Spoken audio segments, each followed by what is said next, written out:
ഋതപ്പനെ ഞാൻ പൊന്നുപോലെ നോക്കിക്കോളാം. എനിക്ക് അവൾ ഇട്ടേക്കുന്ന ആ ഒരു ഡ്രസ്സോട് കൂടി തന്നെ എനിക്ക് ആ കൊച്ചിനെ തന്നാൽ മതി, ഞാൻ പൊന്നുപോലെ നോക്കിക്കോളും. അത്രയും. ഒരിക്കലും നമ്മുടെ മക്കൾ ശാപമാണല്ലേ, നമ്മളെ മക്കളെ നോക്കാൻ അതൊരു എനിക്കൊരു ഭാരമാണ്, എൻ്റെ മക്കളെ നോക്കാൻ നിങ്ങൾ ചെലവിനതാ, അതൊക്കെ ചോദിക്കുന്നത് മഹാ തെറ്റാണ്. എന്നാ എൻ്റെ മോനെ നിങ്ങൾ അങ്ങ് നോക്കിക്കോ എന്ന് ഡയലോഗ് അടിക്കുന്ന രേഷ്മ പി തങ്കച്ചൻ അഥവാ രേണുസുധിക്ക് നല്ല മുട്ടം പണി കിട്ടിയിരിക്കുകയാണ് രേണുസുധിയുടെ ഉറ്റ സുഹൃത്തിൽ നിന്ന്. തമ്മിലിൽ കണ്ടല്ലോ, നിമിഷ ബിജോ. കുറച്ച് ആളുകൾക്കൊക്കെ അറിയാമായിരിക്കും, എന്നാൽ എല്ലാവർക്കും അറിയാനും സാധ്യത കാണില്ല. കുറേ പേർക്കൊക്കെ ഇവരെ വലിയ താല്പര്യമില്ലാത്ത ആളുകളായിരിക്കും കൂടുതൽ.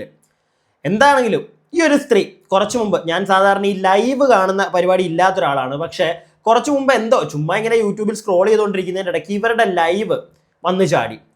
അപ്പോൾ ഞാൻ അങ്ങോട്ട് കണ്ടുടനെ ഇവർ പറയുന്നത് നമ്മുടെ രേഷ്മ പി തങ്കച്ചനെ പറ്റിയിട്ടാണ്. രേഷ്മ പി തങ്കച്ചനെ പറ്റിയിട്ട് എന്ന് പറയുമ്പോഴത്തേക്ക് രേഷ്മ പി തങ്കച്ചൻ, കൊല്ലം സുധി ഇവരുടെ കയ്യിൽ നിന്ന് കടം മേടിച്ചതും ഒക്കെ ഇവർ പറയുന്നുണ്ട്.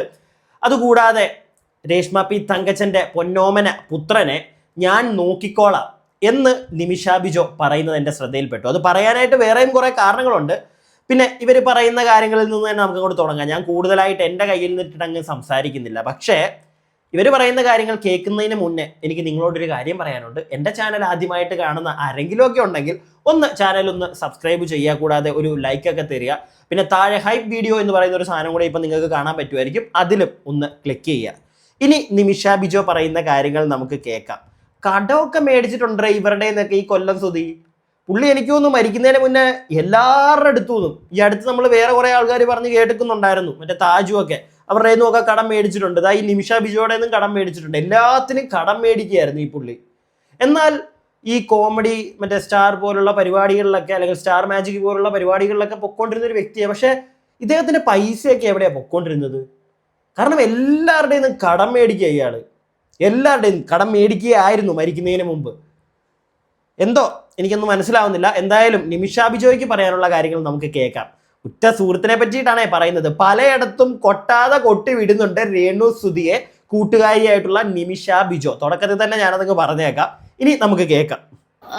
എനിക്ക് ഋതപ്പനെ കിട്ടിയ, അവളൊരു കൂട്ടുകാരി എന്നൊരു നിലയ്ക്ക് ഞാൻ പറയുകയാണ്, ഞാൻ ഋതപ്പനെ കിട്ടിയാൽ ഞാൻ പൊന്നുപോലെ നോക്കും, 2 കൈ നീട്ടി സ്വീകരിക്കാൻ ഞാൻ റെഡിയാണ്. ഞാൻ ആ കൊച്ചിനെ പൊന്നുപോലെ നോക്കിക്കോളാം. അത്രേ എനിക്ക് പറയാനുള്ളൂ. അല്ലാതെ ഞാൻ രേണുവിനെതിരെ നിൽക്കുന്ന ഒരാളല്ല, ഞാൻ എതിരെ നിൽക്കത്തുമില്ല. കാരണം അവളൊരു പെണ്ണാണ്, അവൾക്ക് ജീവിക്കണം, അത് അവളുടെ സ്വാതന്ത്ര്യമാണ്, അവൾക്ക് എങ്ങനെ ജീവിക്കണം എന്നുള്ള അവളുടെ സ്വാതന്ത്ര്യമാണ്. ഒരിക്കലും ഞാൻ എതിരെ നിൽക്കുന്ന ഒരു വ്യക്തിയല്ല. എൻ്റെ കൂട്ടുകാരി അല്ലെങ്കിൽ എൻ്റെ ഒരു ബെസ്റ്റ് ഫ്രണ്ട് എന്ന നിലയ്ക്ക് ഞാൻ പറയുന്നു, അവൾക്ക് അവളുടെ കുട്ടീനെ എനിക്ക് നോക്കാൻ ഇഷ്ടമാണ്. ഋതപ്പനെ ഞാൻ നോക്കിക്കോളാമെന്നാണ് ഞാൻ പറഞ്ഞത്. പൂർണ്ണ മനസ്സായിട്ട് എൻ്റെ ഫാമിലി ഞാനും ഋതപ്പനെ നോക്കാൻ റെഡിയാണ്, 100% റെഡിയാണ്. അപ്പോൾ കേട്ടല്ലോ രേഷ്മ പി തങ്കച്ച, ആരെങ്കിലും ഒക്കെ വന്ന് നോക്കാനൊക്കെ പറഞ്ഞില്ലേ? അതേ ആൾക്കാരൊക്കെ വരുന്നുണ്ട്, കൊടുത്ത് വിട് കൊച്ചിനെ, സൂപ്പർ ആയിരിക്കട്ടെ. എന്നിട്ട് ചേച്ചി ഫുൾ ടൈം സിനിമയുടെ പുറകെ ഇറങ്ങ്. അല്ല, എനിക്ക് അറിയാൻ പാടില്ലായിട്ട് ചോദിക്കുക, ഇവരെ നമ്മൾ ആരും, അവർ ചെയ്യുന്ന തൊഴിൽ അവരെന്താന്ന് വെച്ചാൽ ചെയ്തോട്ടെ. ഇപ്പം ഈ ചേച്ചിയൊക്കെ പറയുന്നത് കേട്ടു, അവർ ചെയ്യുന്നതിനകത്ത് നമ്മളാരും കയറി ബ്ലോക്ക് ചെയ്യാനോ ഒന്നും പോകുന്നില്ല എന്ന്. ഞങ്ങളും ആരും പോകുന്നില്ലെന്നേ, എനിക്ക് തോന്നുന്നില്ല. സമൂഹത്തിലെ ഒരു വ്യക്തിയും പോവില്ല. അവർ ചെയ്യുന്ന അവരുടെ ഇഷ്ടം, അവരിഷ്ടമുള്ള ജോലി ചെയ്ത് ജീവിക്കട്ടെ എന്നേ പറയുള്ളൂ. പക്ഷേ ഈ ഇൻ്റർവ്യൂവിലൊക്കെ വന്ന് കയറിയിരുന്ന് ഒരുമാതിരി ഒരു ഡയലോഗടി ഉണ്ടല്ലോ ഈ ചേച്ചിയുടെ. ഡയലോഗടി ഇൻ ദ സെൻസ് കള്ളത്തരം കൊണ്ടുള്ള ഡയലോഗടി. അത് കേൾക്കുമ്പോഴാണ്, അത് പലതും കേൾക്കുമ്പോൾ നമുക്ക് മനസ്സിലാവുന്നുണ്ട്, അയ്യോ ഇവർ നേരത്തെ പറഞ്ഞ ഇതല്ലല്ലോ, ഇവരിപ്പോൾ പറയുന്ന മാറ്റിയാണല്ലോ എന്നുള്ളൊരു സാധനം വരുമ്പോഴാണ് ഇവരെ പിടിച്ച ആൾക്കാരെല്ലാം ആട്ടുന്നത്. അത് ഇവരുടെ ഓരോ സുഹൃത്തുക്കളും ഇവരുടെ കുടുംബവും ഒക്കെ മനസ്സിലാക്കേണ്ട കാര്യമാണ്. ഇനി നമുക്ക് ബാക്കി കേൾക്കാം. ഒന്നും തുടങ്ങിയിട്ടില്ല കേട്ടോ, തുടങ്ങാൻ പോണതേ ഉള്ളൂ. ബാക്കി കേൾക്ക്. അത് പൂർണ്ണ മനസ്സോടുകൂടി തന്നെ പറഞ്ഞാണ്, അല്ലാതെ വാശിയായിട്ടോ രേണുവിനെ വെല്ലുവിളിയൊന്നുമല്ല. ഒരിക്കലും എനിക്ക് രേണുവിനെ വെല്ലുവിളിക്കാൻ പറ്റത്തില്ല. കാരണം രേണു ഉയരങ്ങളിൽ നിന്ന് ഉയരങ്ങളിലേക്ക് പോയിക്കൊണ്ടിരിക്കുന്ന ഒരു വ്യക്തിയാണ്. അപ്പോൾ അതുകൊണ്ട് എനിക്ക് ഋതപ്പനെ കിട്ടിയാൽ ഞാൻ പൊന്നുപോലെ നോക്കും, 100% പൂർണ്ണ മനസ്സായിട്ട് ഞാൻ പറയുന്നു. ഇപ്പോഴും ഞാൻ പറയുന്നു, ഋതപ്പനെ ഞാൻ പൊന്നുപോലെ നോക്കിക്കോളാം. എനിക്ക് അവൾ ഇട്ടേക്കുന്ന ആ ഒരു ഡ്രസ്സോട് കൂടി തന്നെ എനിക്ക് ആ കൊച്ചിനെ തന്നാൽ മതി, ഞാൻ പൊന്നുപോലെ നോക്കിക്കോളും. അത്രയേ ഉള്ളൂ. അവൾക്ക് അവളുടെ ലൈഫുണ്ട്, അവൾ ഹാപ്പിയായിട്ട് അവളുടെ ലൈഫ് മുന്നോട്ട് പോയിക്കോട്ടെ. അപ്പോൾ ഞാൻ പറഞ്ഞത് കൊച്ചിനെ നോക്കാൻ നേരമില്ല, കൊച്ചിനെ ഏറ്റെടുത്തോന്ന് പറഞ്ഞു. അപ്പം ഞാൻ ഏറ്റെടുക്കാൻ റെഡിയാണെന്ന്. അവൾ ഞാനും തമ്മിൽ വലിയ വ്യത്യാസമില്ല. അവളുടെ കൊച്ചെന്ന് പറഞ്ഞാൽ എനിക്ക് അവളെ വലിയ പരിചയമില്ലെങ്കിൽ എനിക്ക് സുധിച്ചേട്ടനായിട്ടുള്ള പരിചയമാണ്. സുധിച്ചേട്ടൻ അത്രയും ഫാമിലിയെ സ്നേഹിക്കുന്ന ഒരു വ്യക്തിയാണ്, എനിക്ക് നന്നായിട്ട് അറിയാതെ. കുടുംബത്തെ ചേർത്ത് പിടിക്കുന്ന ഒരു മനുഷ്യനാണ്. ആ മനുഷ്യൻ എന്തോ ആയിക്കോട്ടെ, ആ മനുഷ്യനെ ചേർത്ത് പിടിക്കുന്ന ഒരു മനുഷ്യനാണ്. ഈ കുഞ്ഞിന് വേണ്ടിയാണ് എന്നോട് പൈസ വരെ ചോദിച്ചിട്ടാണ് ഈ സുധിച്ചേട്ടനുമായിട്ടുള്ള ഫ്രണ്ട്ഷിപ്പ് വരെ ഞങ്ങൾ നിന്നത്. കേട്ടല്ലോ നിങ്ങൾ. ഈ പറഞ്ഞ പോയിന്റ് നിങ്ങൾ എല്ലാവരും ഒന്ന് ഓർത്ത് വെച്ചേക്കണേ. കാരണം ഈ നിമിഷ ബിജോ എന്ന് പറയുന്ന വ്യക്തി വേറൊരു ഓൺലൈൻ മീഡിയയ്ക്ക് കൊടുക്കുന്ന ഒരു ബൈറ്റ് ഉണ്ട്, അത് ഞാൻ നിങ്ങളെ വൈകാതെ കാണിക്കാം. അതിൽ ഇവർ വേറെ കുറച്ച് കാര്യങ്ങൾ പറയുന്നുണ്ട്. അതൊന്നും നിങ്ങൾക്ക് കേൾക്കുമ്പം ഇതുമായിട്ടൊരു കണക്ഷൻ തോന്നണം, അതിന് വേണ്ടിയിട്ടാണ് ഇതൊന്ന് ഓർത്ത് വെച്ചോളാൻ പറഞ്ഞത്. അപ്പോൾ ഇവിടെ പറയുന്നത് എന്താണ്, സുജിച്ചേട്ടൻ കയ്യിൽ നിന്ന് കാശൊക്കെ മേടിച്ചിട്ടുണ്ട്, നിമിഷ ബിജോയുടെ നിന്നൊക്കെ കാശ് മേടിച്ചിട്ടുണ്ട് ഋതപ്പന് വേണ്ടിയിട്ട് നോക്കാനായിട്ട്. അതിൻ്റെയൊക്കെ പേരിലാണ് ഇവർ തമ്മിലുള്ള ഫ്രണ്ട്ഷിപ്പ് ഇല്ലാതെയാകുന്നത് എന്ന് പറയുന്ന കേട്ടല്ലോ. കൂടാതെ നേരത്തെ പറഞ്ഞ പോലെ ഈ എന്താണ് മക്കളെ എൻ്റെ മോനെ നിങ്ങൾ കൊണ്ടുപോയി നോക്കിക്കോ എന്നൊക്കെ പറയുന്ന ആ ചേച്ചിയുടെ ഡയലോഗ് ഉണ്ടല്ലോ, നമ്മുടെ മെയിൻ രേഷ്മ പി തങ്കച്ചൻ്റെ.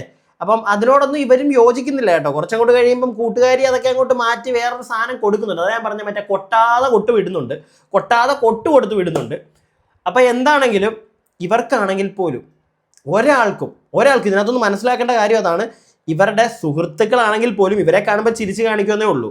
പക്ഷേ മനസ്സിൽ ഇവർ ഈ കാണിച്ച പല പരിപാടികളോടും യോജിക്കാൻ പറ്റുന്നില്ല. പ്രത്യേകിച്ച് ഈ പറഞ്ഞ ഡയലോഗ്, എൻ്റെ മക്കളെ നിങ്ങളൊക്കെ നോക്ക് എന്നൊക്കെ പറയുന്നത്, പിന്നെ എന്തിനാ അതിനെ ഉണ്ടാക്കിയത് അങ്ങനെയാ ചോദിക്കണ്ടേ? പിന്നെ എന്തിനാ? തിരക്കായിരിക്കും, ഭയങ്കര ബിസി ആയിരിക്കും. രാവിലെ ഷൂട്ട്, രാത്രിയിൽ ഷൂട്ട്, ഉച്ചയ്ക്ക് ഷൂട്ട്. നല്ല കാര്യം, ജോലി ചെയ്ത് നിങ്ങൾ ജീവിക്കുന്നത് നല്ല കാര്യം എന്ന് വെച്ചിട്ട് സ്വന്തം മകനെ ചേച്ചി മാത്രമല്ല രേണുസുതി താങ്കളോടാണ്. താങ്കൾ മാത്രമല്ല സിനിമയിലും സീരിയലിലും ഷോർട്ട് ഫിലിമുകളിലും ഒന്നും അഭിനയിക്കുന്ന ഒരുപാട് ആളുകൾ നിങ്ങൾക്ക് മുന്നേ ഇവിടെ വന്ന് അഭിനയിച്ച്, അപ്പം കുട്ടികളുള്ള അമ്മമാരൊക്കെ സിനിമയിലും സീരിയലിലും ആൽബത്തിലും ഒക്കെ അഭിനയിക്കുന്നവരുണ്ട്. അവർക്കൊക്കെ അവരുടെ മക്കളെ നോക്കാൻ സമയം കിട്ടുന്നുണ്ട്. നിങ്ങൾക്ക് മാത്രമാണ് ഒന്നിനും പറ്റാത്തത്, നാട്ടുകാർ വന്ന് നോക്കിക്കോ എന്നൊക്കെ പറയുന്നത്. എന്തായാലും ബാക്കി കേൾക്കാം. അപ്പോൾ അതുകൊണ്ട് ഞാൻ പറയുന്നു, 100% പൂർണ്ണ മനസ്സായിട്ട് പറയുന്നു, ഋതപ്പനെ ഞാൻ നോക്കിക്കോളാം. ഇപ്പോൾ ദൈവം സഹായിച്ച് അതിനുള്ള ഒരു പരിവ് എനിക്കുണ്ട്. ആ കൊച്ചിനെ എൻ്റെ കയ്യിൽ കിട്ടി ഞാൻ എൻ്റെ മക്കളെ പോലെ തന്നെ, എൻ്റെ മക്കളെ പോലെ തന്നെ, എൻ്റെ സ്വന്തം മോളെ പോലെ തന്നെ, എൻ്റെ മോനെ പോലെ തന്നെ നോക്കാനുള്ളൊരു പൂർണ്ണ സ്ഥിതി ഇപ്പം എനിക്കുണ്ട്. കാരണം എന്ന് വെച്ചാൽ അവൾക്ക് തിരക്കിൽ നിന്ന് തിരക്കിലേക്ക് പോകും, അവൾക്ക് നോക്കാൻ സമയമില്ല. അച്ഛനും അമ്മയും അവളെ വയ്യാത്തതാണ്, പുള്ളിക്കാരൻ സർജറിയും കാര്യങ്ങളും കഴിഞ്ഞിരിക്കുന്നു, അമ്മയ്ക്ക് വയ്യാതിരിക്കുന്നു, ചേച്ചിക്ക് ജോലിയുണ്ട്. അപ്പം ആ കൊച്ചിനെ നോക്കാൻ അവിടെ സമയമില്ല. അപ്പം ഞാനാണ് പറഞ്ഞത് ഞാൻ നോക്കിക്കോളാം എന്ന്. ഞാൻ 100% പറയുന്നത് ഞാൻ നോക്കിക്കോളാം, 100% ഞാൻ നോക്കിക്കോളാം, പൂർണ്ണ മനസ്സായിട്ട് ഞാൻ നോക്കിക്കോളാം എന്ന് ഞാൻ ഇപ്പോഴും പറയുന്നു, എപ്പോഴും പറയുന്നു. ഞാൻ അന്നും എപ്പോഴും പറയുന്നു. അപ്പോൾ ഇപ്പം എന്ന് പറഞ്ഞാൽ ഞാനിപ്പോൾ സിനിമ കാര്യങ്ങളൊന്നും ഞാൻ ചെയ്യാൻ പോകുന്നില്ല. ഇനിയിപ്പോൾ ഞാൻ ചാലക്കുടിയിലേക്ക് മാറിക്കഴിഞ്ഞാൽ ഞാൻ എൻ്റെ ആ വീട്ടു ജോലികളും വീട്ടിലെ കാര്യങ്ങളും കുക്കിംഗ് പരിപാടികളൊക്കെ ആയിട്ട് പോകാനാണ് എൻ്റെ താല്പര്യം. അപ്പോൾ എനിക്ക് ആ ഒരു കൊച്ചിനെയും കൂടെ കിട്ടിയാൽ എനിക്ക് എൻ്റെ മക്കളെ കൂടെ തന്നെ എനിക്ക് അവരെ നോക്കാൻ ഒരു ബുദ്ധിമുട്ടും ഇല്ല. 2 മക്കളെയൊക്കെ ഞാൻ പുഷ്പ പോലെ നോക്കി വളർത്തിയെടുത്ത ഒരാളാണ് ഞാൻ. അപ്പോൾ എനിക്ക് അതുകൊണ്ട് ഒരു ബുദ്ധിമുട്ടുമില്ല. ഞാൻ 100% ഞാൻ നോക്കും, തുറന്ന മനസ്സായിട്ട് തന്നെ ഞാൻ പറയുകയാണ്. എന്താ പറയുക, ഒരിക്കലും നമ്മുടെ മക്കളെ ഒരു ഭാരമാണ്, നമ്മുടെ മക്കളെ നോക്കുന്ന ഒരു ഭാരമാണ് ഒരിക്കലും ഒരു അമ്മമാർ വന്ന് സംസാരിക്കാൻ പാടില്ലാത്തൊരു കാര്യമാണ്. രേണു, നാട്ടുകാർ പറയുന്നൊന്നും രേണു മൈൻഡ് ചെയ്യണ്ട. രേഷ്മ പി തങ്കച്ച മൈൻഡ് ചെയ്യണ്ട. നിങ്ങളുടെ അടുത്ത ഉറ്റ സുഹൃത്താണല്ലോ, അവർ പറയുന്നത് കേട്ടല്ലോ, അവരുടെ വിയോജിപ്പും അവർ പറയുന്നത് കേട്ടല്ലോ.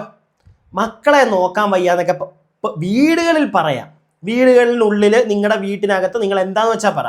പക്ഷെ പുറത്ത് വന്നിട്ട് സോഷ്യൽ മീഡിയയിലൊക്കെ വന്നിരുന്നിട്ട് മക്കളെ നോക്കാൻ പറ്റുന്ന ഒരു ഭാരമാണ്, അല്ലെങ്കിൽ നിങ്ങൾ മക്കളെ നോക്ക്, ഈ പറയുന്നതിനോടൊന്നും ആരും യോജിക്കുന്നില്ല. നിങ്ങളുടെ സുഹൃത്തുക്കളാണെങ്കിൽ പോലും ഇടയ്ക്കിടയ്ക്ക് പറയാറുണ്ടല്ലോ രേഷ്മ പി തങ്കച്ചൻ, എൻ്റെ സുഹൃത്തുക്കൾ അത് അയച്ചു തന്നു, സുഹൃത്തുക്കൾ എപ്പോഴും മറ്റേ തോളിൽ കൈയിട്ട് നടക്കുന്ന സുഹൃത്ത്, ഡ്രസ്സ് എടുത്തു കൊടുക്കുന്ന സുഹൃത്ത്, വാച്ച് എടുത്തു കൊടുക്കുന്ന സുഹൃത്ത്. ഈ സുഹൃത്തുക്കൾക്ക് പോലും നിങ്ങളുടെ പല സ്വഭാവവും, നിങ്ങളുടെ വായിൽ നിന്ന് വീഴുന്ന പല കാര്യത്തോടും യോജിക്കാൻ പറ്റുന്നില്ല. അതിനുള്ള ഉദാഹരണമായത് നിങ്ങളുടെ ഉറ്റ സുഹൃത്താണല്ലോ, അവർക്ക് തന്നെ ഇഷ്ടമൊന്നുമല്ല. അവർ പറയുന്നത് കേട്ടല്ലോ, അതിനകത്തും നമുക്ക് മനസ്സിലാവുന്നുണ്ട്. പിന്നെ അവർക്ക് ഓപ്പണായിട്ട് അങ്ങ് മുഖത്തടിച്ച് പറയാൻ പറ്റാത്തതുകൊണ്ട് വളരെ മാന്യമായിട്ട് അവർ പറയുന്നു. ഇത്രയും മാന്യമായിട്ട് ഈ ചേച്ചി ഇങ്ങനത്തെ കാര്യങ്ങളൊന്നും പറയുന്നത് ഞാൻ കേട്ടിട്ടില്ല കേട്ടോ. പക്ഷെ എന്തായാലും ഈ ഒരു വിഷയത്തിലായതുകൊണ്ട് ഓക്കെ, അവർ പറയുന്നതിനകത്ത് കാര്യമുണ്ട്. അതുകൊണ്ട് നമ്മൾ ഇല്ലേ, നിങ്ങൾ പറയുമോ? അതായത് ഇങ്ങനെ മക്കളെ നോക്കുന്നത് നിങ്ങളൊക്കെ സോഷ്യൽ മീഡിയയിൽ വന്നിരുന്ന് പറയുമോ? മക്കളെ നോക്കാൻ പറ്റത്തില്ല, നിങ്ങൾ നാട്ടുകാർ നോക്കിക്കോ എന്നൊക്കെ ആരും പറയത്തില്ല, ഒരാളും പറയത്തില്ല. ബാക്കി കേൾക്കാം. ഒരിക്കലും നമ്മുടെ മക്കൾ ശാപമാണ്, അല്ലെങ്കിൽ നമ്മളെ മക്കളെ നോക്കാൻ അതൊരു എനിക്കൊരു ഭാരമാണ്, എൻ്റെ മക്കളെ നോക്കാൻ നിങ്ങൾ ചെലവിനതാ, അതൊക്കെ ചോദിക്കുന്നത് മഹാ തെറ്റാണ്. അതല്ലാതെ ശത്രുവോ മിത്രവോ അങ്ങനെയൊന്നുമല്ല. എല്ലാവർക്കും പറയാനുള്ള റൈറ്റ്സ് ഉണ്ട്, എല്ലാവർക്കും പറയാം. ഇപ്പോഴത്തെ കാലത്ത് തന്നെയാണ് നമ്മൾ ജീവിക്കുന്നത്. കേട്ടല്ലോ, എല്ലാവർക്കും റൈറ്റ്സ് ഉണ്ട്. അത് ഈ ചേച്ചി പറഞ്ഞിട്ട് വേണ്ട നമ്മൾ അറിയാൻ. പക്ഷേ കൂട്ടുകാരെ പറയുന്നത് എല്ലാവർക്കും റൈറ്റ്സ് ഉണ്ട്, മനസ്സിലായില്ലേ? മക്കൾക്ക് ചെലവിന് കൊടുക്കാൻ നിങ്ങൾ പൈസ താ, മാസം 1 ലക്ഷം ചോദിച്ചതാ, ഇതൊക്കെ ചോദിക്കുന്നത് ചേച്ചി കയ്യും കാലും ഒന്നും ഒരു ജോലിക്കും പോകാൻ പറ്റാത്ത ഒരാളാണ് ഇത് ചോദിക്കുന്നതെങ്കിൽ മനസ്സിലാക്കാം. നിങ്ങൾ വന്ന് ചോദിക്കുന്നെങ്കിൽ മറ്റേ ഈ ചേച്ചി തന്നെ പറഞ്ഞല്ലോ, കൊച്ചിനെ നോക്കാൻ വരെ സുധിച്ചേട്ടൻ കാശ് മേടിച്ചിട്ടുണ്ട്. അതൊക്കെ കണ്ടു വന്നുകൊണ്ടായിരിക്കും എപ്പോഴും ഒരു പണിക്ക് പൊക്കോണ്ടിരിക്കുമ്പോഴും നാട്ടുകാരുടെ ഫ്രണ്ടിൽ നിന്ന് ഇരക്കുന്നത്. അങ്ങനെ തന്നെ പറയും. ഇരന്നുള്ള ജീവിതം അതത്ര നല്ല പരിപാടിയല്ല കേട്ടോ. ബാക്കി കേൾക്കാം. കാലം മാറുന്നതനുസരിച്ച് കോലം മാറിപ്പോകുന്ന ഒരു വ്യക്തിയാണ് പ്രത്യേകിച്ച് ഞാൻ. അപ്പോൾ എനിക്ക് എന്തായാലും ഒരു കൊച്ചിനെ കൂടെ വേണം എന്നുള്ള കാര്യത്തിൽ 100% തീർച്ചയാണ്. ഞങ്ങൾക്കത് പിജോച്ചേനാണെങ്കിലും എന്നോട് പറയും ഒരെണ്ണം കൂടി വേണമെന്ന് പറയാറുണ്ട്. എൻ്റെ മക്കൾ പറയാം ഞങ്ങൾക്കൊരു കുഞ്ഞു ഭാവയും കൂടെ ഉണ്ടെങ്കിൽ നല്ലതമ്മ എന്നിങ്ങനെ പറയും. ഞാൻ പൂർണ്ണ മനസ്സായിട്ട് തന്നെ പറഞ്ഞു, എനിക്കിത് അഭിനയിക്കേണ്ട കാര്യമില്ല. ഞാൻ പൂർണ്ണ മനസ്സായിട്ട് ഞാൻ പറയുന്നു, ഋതുപ്പനെ ഞാൻ നോക്കിക്കോളാം. ഇപ്പോഴും ഞാൻ അത് തന്നെ പറഞ്ഞു, എൻ്റെ വാക്ക് ഞാൻ മാറ്റിയിട്ടില്ല. പിന്നെ രേണുവായിട്ട് അടിച്ചു പിരിഞ്ഞു, അതൊന്നും നിങ്ങളെ ബാധിക്കുന്ന കാര്യമല്ല. രേണുവായിട്ട് ഞാൻ അടിച്ചു പിരിഞ്ഞിട്ടൊന്നുമില്ല. അവൾ തിരക്കിൽ നിന്ന് തിരക്കിലേക്ക് സഞ്ചരിച്ചുകൊണ്ടിരിക്കുകയാണ്. ഞാനും ഇതേപോലെ തന്നെ തിരക്കിൽ നിന്ന് തിരക്കിലേക്ക് സഞ്ചരിച്ചുകൊണ്ട് പോയിരുന്നിട്ട് കൂടെ തന്നെ എൻ്റെ കുടുംബം എൻ്റെ കൂടെ തന്നെ ഉണ്ടായിരുന്നു. എൻ്റെ കുടുംബത്തെ ചേർത്തേ പിടിച്ചേക്കുന്നത്, അല്ല ഞാൻ കളഞ്ഞിട്ടില്ല. അതെന്നെ പേഴ്സണലി അറിയാവുന്ന 10-15 പേരുണ്ടെങ്കിൽ അവർക്കത് അറിയാം. അല്ലാതെ എനിക്ക് നാട്ടുകാരെ മൊത്തം ബോധിപ്പിക്കാൻ എനിക്ക് താല്പര്യമില്ലാത്ത കേസാണ് ഇതൊക്കെ. താല്പര്യപ്പെടണ്ട. ഓക്കെ, പക്ഷേ എല്ലാത്തിന്റെ അവസാനം നിങ്ങളൊരു കാര്യം ശ്രദ്ധിച്ചോ, എല്ലാത്തിന്റെ അവസാനം രേണുവിന്റെ ഇങ്ങനെ തോളെ കൈയിട്ട് ഇങ്ങനെ ചേർത്ത് പിടിച്ചേക്കുക. എന്നിട്ട് എല്ലാം സപ്പോർട്ട് ചെയ്ത് പറയും. എന്നിട്ട് നൈസായിട്ട് അത് കറക്റ്റ് കാര്യങ്ങളാണ് പറയുന്നത്, ഇല്ലാത്തൊന്നുമല്ല. കൊടുക്കേണ്ട സ്ഥലത്ത് നല്ല ഖാനത്തിൽ തന്നെ കൊടുക്കുന്നുണ്ട്. പറയുന്നത് കേട്ടല്ലോ. ഞാനും സീരിയലും പരിപാടിയൊക്കെ ആയിട്ട് എന്തൊക്കെ തിരക്കുണ്ടോ, പക്ഷേ അതിൻ്റെയൊക്കെ കൂടെ പോവുകയും ചെയ്യും. പക്ഷേ എൻ്റെ കുടുംബത്തെ വിട്ടുള്ള കളിയില്ല, കുടുംബത്തെ ഞാൻ ചേർത്ത് പിടിക്കും എന്നൊരു സാധനം കൂടെ അവർ ചേർത്ത് വെക്കുന്നുണ്ട്. അതിൻ്റെ കാര്യം വേറൊന്നുമല്ല. ഈ രേഷ്മ സുധി പറയുന്നത് ഭയങ്കര തിരക്കാണ്. ഷൂട്ട്, രാവിലെ ഷൂട്ട്, രാത്രി ഷൂട്ട്, പകല ഷൂട്ട്, സമയമില്ല. അവാർഡുകളൊക്കെ മറ്റേ ബാഗിൽ ഇട്ടുകൊണ്ട് വന്നിട്ട് കോരിയെടുത്ത് ഇട്ടിട്ട് ഓടുക അടുത്തതിൽ. ആ ഒരു മൂഡാണല്ലോ രേഷ്മ സുധി പറയാറുള്ളത്. അപ്പം അങ്ങനെയുള്ള വ്യക്തിയൊന്ന് മനസ്സിലാക്കാൻ വേണ്ടിയിട്ടാണ്. എല്ലാം നല്ലതാണ്. നിങ്ങൾക്ക് ഇപ്പോഴാണ് ഒരു കുപ്രസിദ്ധിയിലൂടെ ഇങ്ങനെ മുന്നോട്ട് പോയിക്കൊണ്ടിരിക്കുന്നുണ്ട്. ആൽബങ്ങൾ, ഷോർട്ട് ഫിലിം എല്ലാം കിട്ടുന്നുണ്ട്. നല്ല കാര്യം, പൈസ ഉണ്ടാക്ക്. പക്ഷെ പൈസ ഇല്ല എന്നല്ലേ നിങ്ങൾ പറയാറുള്ളൂ. ഇതൊക്കെ ചെയ്താലും കാശില്ല, ഷീറ്റിടാൻ കാശില്ല, വീട്ടിലൊരു ഷെൽഫ് മേടിക്കാൻ കാശില്ല, ഒന്നിനും കാശില്ല. വേണ്ട, കാശ് വേണ്ട. പക്ഷെ ഓടിക്കോ, ഓടുന്നതിനിടയ്ക്ക് സ്വന്തം കുഞ്ഞല്ലേ, അതിനെ ഇടയ്ക്കൊക്കെ നോക്കാം. ഈ നാട്ടുകാർ വന്ന് നോക്കണം, നാട്ടുകാർ ചെലവ് കയറണമെന്നൊക്കെ പറയുന്നുണ്ടല്ലോ, അതത്ര നല്ലൊരു കാര്യമായിട്ട് എനിക്ക് തോന്നുന്നില്ല. പിന്നെ നിമിഷ ബിജോ പറഞ്ഞ മറ്റേ കേസ്, നിങ്ങളത് കേട്ടല്ലോ. ഞാനത് ആ പോയിന്റ് ഓർത്ത് വെക്കാൻ പറഞ്ഞത്. സുധിച്ചേട്ടൻ പൈസ മേടിച്ചിട്ടുണ്ട് നിമിഷ ബിജോയുടെ നിന്ന്, അത് കുഞ്ഞിനെ നോക്കാനായിട്ട്. അതിൻ്റെ പേരിലാണ് ഞങ്ങൾ തമ്മിൽ തെറ്റുന്നത് എന്ന് വരെ, ഫ്രണ്ട്ഷിപ്പ് ഇല്ലാതെ ആവുന്നത് എന്ന് വരെ അവർ പറഞ്ഞിട്ടുണ്ട്. ഇവർ തന്നെ ഒരു ഓൺലൈൻ മീഡിയയുടെ ഫ്രണ്ടിൽ വേറൊരു കാര്യം പറയുന്നുണ്ട്. ഇത് കേട്ടോ നിങ്ങൾ? ഞങ്ങളൊരു ഗ്രൂപ്പിലാണ് സുധിച്ചേട്ടനെ പരിചയപ്പെടുന്നത്. അപ്പോൾ ഇങ്ങനെ മെസ്സേജ് അയച്ചു, മോനെ സുഖമാണോ, നിനക്ക് എൻ്റെ വീഡിയോസ് ഒക്കെ ഞാൻ കാണാറുണ്ട് എന്ന് പറഞ്ഞു. അപ്പം സുധിച്ചേട്ടാ സുഖമായിട്ടിരിക്കുന്നു സുധിച്ചേട്ടാ, എന്തെങ്കിലും പ്രോഗ്രാം വരുവാണെങ്കിൽ നിന്നെ വിളിക്കാം കേട്ടോ, നീ വരണേന്ന് പറഞ്ഞു. തീർച്ചയായിട്ടും സുധിച്ചേട്ടാന്ന് പറഞ്ഞു. അങ്ങനെ സംസാരിക്കും. എന്തെങ്കിലും സ്റ്റാറ്റസ് ഒക്കെ കാണുമ്പോൾ എനിക്ക് അപ്പം തന്നെ റിപ്ലൈ. അപ്പോൾ എന്നെ ഒരു സമയത്ത് ഇതുപോലെ വിളിച്ചിട്ട് എന്നോട് പറഞ്ഞു, മോനെ എനിക്കൊരു കുറച്ച് പൈസ എനിക്ക് വേണം, ഹെൽപ്പ് ചെയ്യണം, കൊച്ചിന് വയ്യാതിരിക്കുക എന്ന് പറഞ്ഞു. അപ്പം ഞാൻ സുധിച്ചേട്ടാ ഞാനും അകപ്പാട് ടൈമിലാണ് നിൽക്കുന്നത്. കൊച്ചിന് വയ്യാതിരിക്കുക, പൈസ ചോദിച്ചു, പൈസയൊക്കെ കൊടുക്കുന്നുണ്ട്. പക്ഷെ അതിന് മുമ്പ് വീഡിയോസൊക്കെ കാണാറുണ്ടെന്ന് സുധിച്ചേട്ടൻ നിമിഷ ബിജോയുടെ. മനസ്സിലായല്ലോ. പുള്ളി വേണ്ട, ഞാൻ കൂടുതലൊന്നും പുള്ളിയെ പറ്റി പറയുന്നില്ല. ഇടയ്ക്കിടയ്ക്ക് കമൻറ്റ് ബോക്സിൽ ചില കമൻറ്റുകൾ ചില ആളുകൾ പറയുന്നത് ഞാൻ കാണാറുണ്ട്. കള്ളത്തരമല്ല അവർ പറയുന്നത്, ഉള്ള കാര്യമായതുകൊണ്ട് തന്നെ നമുക്കൊന്നും പറയാൻ പറ്റത്തില്ല. പക്ഷേ മരിച്ച് മേളിലിരിക്കുന്ന ഒരാളായതുകൊണ്ട് കൂടുതലൊന്നും പറയുന്നില്ല. സ്വഭാവ ഗുണങ്ങളെ പറ്റിയൊന്നും നമ്മളങ്ങോട്ട് പറയുന്നില്ല. നമുക്ക് ബാക്കി കാണാം, തെറ്റൊന്നുമല്ല. നിമിഷ ബിജോടെ കാണും, അതിനകത്തൊക്കെ എന്തിരിക്കുന്നു. ആണാവുമ്പോഴത്തേക്ക് ഇച്ചിരിയൊക്കെ കാണൂടെ, ഇച്ചിരിയൊക്കെ റൊമാൻറ്റിക്കും, ഇച്ചിരിയൊക്കെ ഉത്സിതങ്ങളും. പക്ഷേ സുധിച്ചേട്ടൻ്റെ കാര്യത്തിൽ കുറച്ചത് ഓവറായതുപോലെ തോന്നാറുണ്ട്. എന്തും അതൊക്കെ പുള്ളിയുടെ ഇഷ്ടം, നമ്മൾ അതിനകത്തൊന്നും പറയുന്നില്ല. നമുക്ക് വേറെ കാര്യമാണ് ചൂഴ്ന്നു നോക്കേണ്ടത്. ഇവർ പറയുന്ന ബാക്കി കാര്യങ്ങൾ നിങ്ങൾ കേൾക്കും. ഇപ്പം നിങ്ങൾ പറയുന്നത് മറ്റേ നിമിഷ ബിജോ പറയുന്നത് കാശ് ചോദിച്ചു, കുഞ്ഞിന് വയ്യാന്ന് പറഞ്ഞ് ചോദിച്ചു, കാശ് കൊടുക്കുന്നുണ്ട്, പിന്നെയും ചോദിക്കുന്നുണ്ട്. അതിൻ്റെ ഒരു കഥ നിങ്ങൾ കേൾക്കേ. പറഞ്ഞു, നീ ഉള്ളത് എനിക്കിതാ, ഞാൻ 2 ആഴ്ച കഴിയുമ്പോൾ എനിക്ക് തിരിച്ചു തരാം. അതിൻ്റെ കയ്യിലുള്ള പൈസ ഞാൻ വീട്ടിൽ കൊടുക്കുകയും ചെയ്തു. അത് കഴിഞ്ഞിട്ട് പുള്ളിക്കാരൻ ഒരു 2 ആഴ്ച കഴിഞ്ഞ് എനിക്ക് ആ പൈസ തിരിച്ചിട്ടുണ്ട്. അതിനുശേഷം ഒരു 2 ദിവസം കഴിഞ്ഞിട്ടാണ് സുധിച്ചേട്ടനും രേണുവും കൂടി എന്നെ വിളിച്ചിട്ട് പറഞ്ഞു, കുഞ്ഞിക്ക് ചെറിയ കുട്ടിയില്ലേ, അവനെന്തോ പനി കൂടുതലാണ്, ഹോസ്പിറ്റലിൽ കൊണ്ടുപോകാൻ വേണ്ടി എനിക്കൊരു 10,000 രൂപ മുതൽ ഒന്ന് ഹെൽപ്പ് ചെയ്യുമെന്ന് പറഞ്ഞു.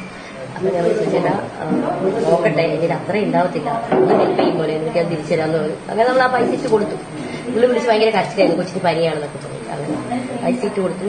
അത് കഴിഞ്ഞ് ഹോസ്പിറ്റലിൽ പോയി പറഞ്ഞു, നീ ഉള്ളതുകൊണ്ടാണ് മോനെ അത് ഹോസ്പിറ്റലിൽ കൊണ്ടുപോകാൻ പറ്റിയ, ഹെൽപ്പിന്റെ നന്ദി എന്നൊക്കെ പറഞ്ഞു. മെസ്സേജ്, ആ മെസ്സേജ് എന്റെ ഫോണിൽ ഇപ്പോഴും കിടക്കുന്നുണ്ട് സുധിച്ചേട്ടൻ. അത് ഞാൻ കളയത്തില്ല, അതിന്റെ വലിയ ഇതോട്ടെ. അപ്പൊ അങ്ങനെ അന്ന് തുടങ്ങിയുള്ള ബന്ധമാണ് സുധിച്ചേട്ടനുമായിട്ട്. പിന്നെ ഇടയ്ക്ക് ഞങ്ങൾക്ക് ഇവിടെ നമ്പർ എൻ്റെ ഇല്ലായിരുന്നു, കോണ്ടാക്ട് ഇതായിട്ട്. പിന്നെ ഇൻസ്റ്റാഗ്രാം, ഫേസ്ബുക്ക് ഒക്കെ ഉണ്ടല്ലോ.